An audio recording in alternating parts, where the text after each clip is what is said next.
Hello everyone, good evening all of you. Sorry for late, किसी कारणवश इतने दिन लग गए। हम बात करते हैं, हमने जो टॉपिक अधूरा छोड़ा था हमारा 1857 रिवोल्ट का, जिसमें अपन ने पढ़ा था 1857 की क्रांति की पृष्ठभूमि पढ़ी थी, उसका स्वरूप जाना था, उसके बारे में बहुत कुछ गेन किया था। आज हम इसके पार्ट थर्ड के बारे में बताते हैं। पार्ट थर्ड में हमारा ये टॉपिक कंप्लीट हो जाएगा, ठीक है। तो 1857 के विद्रोह का विस्तार कर रहे थे। हमने देखा कि विस्तार तो मेरठ से शुरू हो गया, उसके बाद में क्या है कि एकदम से विद्रोह खड़ा होता है। यहाँ पंजाब से भी क्या है कि स्टार्टिंग में पंजाब के क्षेत्र नौशेरा एवं होती मर्दान से यह विद्रोह शुरू होता है, ठीक है। किंतु तुरंत ही पंजाब के जो सर जॉन लॉरेंस है, सर जॉन लॉरेंस द्वारा दबा दिया जाता है इसे, और सर जॉन लॉरेंस द्वारा पूरे पंजाब के क्षेत्र में शांति व्यवस्था की जाती है ताकि विद्रोह वापस से नहीं उठ खड़ा होए, ठीक है। सिखों के अंदर शांति बहाल की जाती है।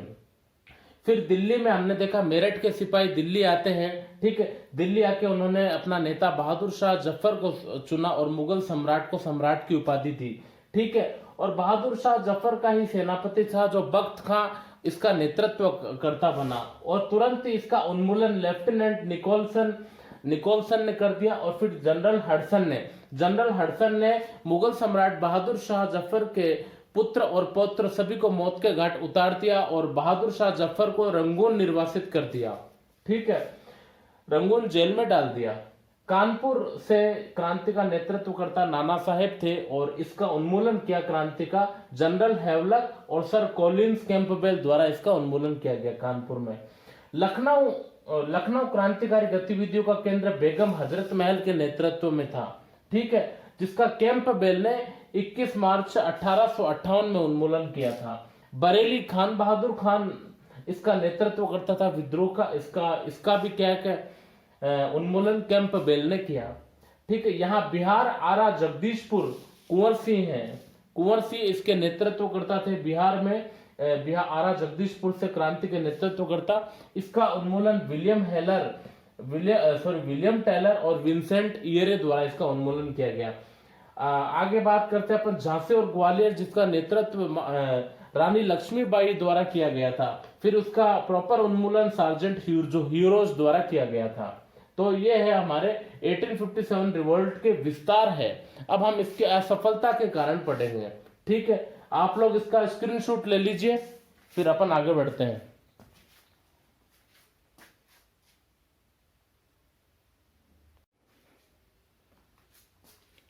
हाय गाइस, अब हम बात करते हैं हमारे आगे के टॉपिक के बारे में बात करते हैं, ठीक है। यहाँ हम 1857 की क्रांति के असफलता के कारण पढ़ते हैं, ठीक है। क्रांति के असफल होने के पीछे कई सारे कारण हैं, ठीक है। पहली बात तो देशी रियासतें एब्सेंट रही थी इस क्रांति में, क्योंकि उन्हें किसी न किसी तरीके से लाभ मिल रहा था कंपनी के द्वारा, और किसी न किसी रूप से उन्हें आर्थिक लाभ मिल रहा था। राजस्थान की देशी रियासतों को, पंजाब की रियासतों को, हैदराबाद के निजाम को, मराठावाड़ा में सिंधिया होलकर, इन सभी को किसी न किसी रूप से अंग्रेजों द्वारा आर्थिक लाभ मिल रहा था, प्रोत्साहन मिल रहा था। इस वजह से उन्होंने ज्यादा छेड़छानी नहीं की। दूसरा, जो शहरों में रह रहे महाजन व्यापारी है, जमींदार वर्ग है, उन्होंने इस क्रांति में अपना कोई रोल नहीं निभाया, ठीक है। तीसरा, जो पढ़े लिखे तबके के लोग हैं, बुद्धिजीवी वर्ग है, उन्होंने इस क्रांति में अपना कोई रोल नहीं निभाया, जो उस समय के शिक्षित थे। और कुल मिला के संगठन भी इतने पावरफुल नहीं थे। 1857 की क्रांति के जो संगठन थे वे पावरफुल नहीं थे, उनमें नेतृत्वकर्ता का अभाव था। और इन्होंने नेता भी किसको बनाया, जो कि वायोवृद्ध कमजोर था, बहादुर शाह जफर, जिसके अंदर इतनी ज्यादा कुशल नेतृत्व वाली क्षमता नहीं थी। दूसरी ओर अंग्रेजों के पास में उत्कृष्ट नेतृत्वकर्ता थे और आधुनिक हथियार थे। भारतीयों के पास में आधुनिक हथियार भी नहीं थे, थोड़े बहुत थे, और कुछ क्या है कि देशी रियासतों की ही गाज इन पर पड़ती रहती थी, जिस वजह से यह क्रांति असफल रही थी। तो क्रांति की असफलता के कारण पढ़ते हैं। पहला है जो देशी रियासतों एवं उनके मंत्रियों के कठोर व्यवहार। ये लोग जो भी कोई रिवोल्यूशनर संगठन पनपता था उससे चिढ़ते थे, क्योंकि देशी रियासतों को ब्रिटिश कंपनी से आर्थिक लाभ हो रहे थे किसी न किसी रूप से, और वो अपने आराम से बैठे रहते थे, उन्हें किसी प्रकार की टेंशन या लोड नहीं थी। इस वजह से उनके मंत्रियों और देशी रियासतों के कठोर व्यवहार सामने आए। जिनमें सिंधिया है, हैदराबाद के निजाम और उसका मंत्री सालार जंग है, होलकर है, कश्मीर के गुलाब सिंह है, भोपाल की बेगम है, नेपाल के प्रधानमंत्री सर जंग बहादुर है, जोधपुर के राजा एवं अन्य राजपूताना की रियासतें इसमें सम्मिलित है, जिन्होंने अपने ही मतलब जो क्रांतिकारी संगठन है उन पर गाज गिरवाने की कोशिश की थी, उन्हें रोकने के प्रयास किए थे अंग्रेजों द्वारा लालच के प्रोत्साहन में आकर, ठीक है, और यही कांटे बने थे। दूसरी बात करते हैं बंगाल, बंबई, मद्रास और पश्चिमी पंजाब एवं राजपूताना ने क्रांति में भाग नहीं लिया, हिस्सा नहीं लिया, ठीक है। हमने पहले बात की थी पंजाब ने धीरे धीरे विद्रोह खड़ा हुआ किंतु तुरंत उसका विद्रोह दबा दिया गया था, ठीक है, और आधुनिक शिक्षित भारतीयों ने भी इसमें हिस्सा नहीं लिया, ठीक है। थर्ड नंबर पे अपन बात करते हैं शहरों में महाजनों, व्यापारियों, जमींदारों का एक महत्वपूर्ण वर्ग था जिसने इस क्रांति में हिस्सा नहीं लिया था, ठीक है। तो आर्थिक रूप से क्रांतिकारियों को बिल्कुल भी कोई लाभ नहीं था, पिछड़े हुए थे। चौथी बात आती है विद्रोहियों के कमजोर संगठन, ठीक है, इसे किसी ने भी प्रोत्साहन नहीं किया। विद्रोहियों के जो संगठन थे न ही इनका कोई कुशल नेतृत्व करता था, न ही इन्हें कोई किसी ने प्रोत्साहित दिया था, और इनके अंदर अनुशासन की कमी थी क्योंकि कुशल नेतृत्वकर्ता का अभाव था, केंद्रीय नेतृत्व नहीं था। और नेतृत्व भी इन्होंने किसे बनाया था, बहादुर शाह जफर द्वितीय को बनाया था, जो खुद वायुवृद्ध था, एक शायर था जिसे इतना नॉलेज नहीं था। अगर ये किसी होशियार आदमी के कंधों पर नेतृत्वकर्ता डालते तो अलग बात थी। तो कुशल नेतृत्वकर्ता और अनुशासन का अभाव था जिस वजह से ये लोग संगठित नहीं हो पाए। अगली बात होती है आधुनिक हथियारों की कमी। भारतीय क्रांतिकारियों के पास में आधुनिक हथियारों की कमी थी, और ये हथियार जो कि प्रोवाइड होते थे देशी रियासतों से प्रोवाइड होते थे या व्यापारियों के सहयोग से प्रोवाइड होते थे, जो उनका तो सहयोग था नहीं। इन्होंने जो कुछ किया अपने बल पर लड़ा था। इस वजह से क्या है कि इनके अंदर कई सारी कमियां देखने को मिलती है, जिस वजह से ये क्रांति असफलता के मोड़ पर आ गई। फिर अगली बात करते हैं अंग्रेजों के पास आधुनिक हथियार थे और रियासतों का भी सहयोग था, और इनके पास में कुशल नेतृत्व भी था, ठीक है।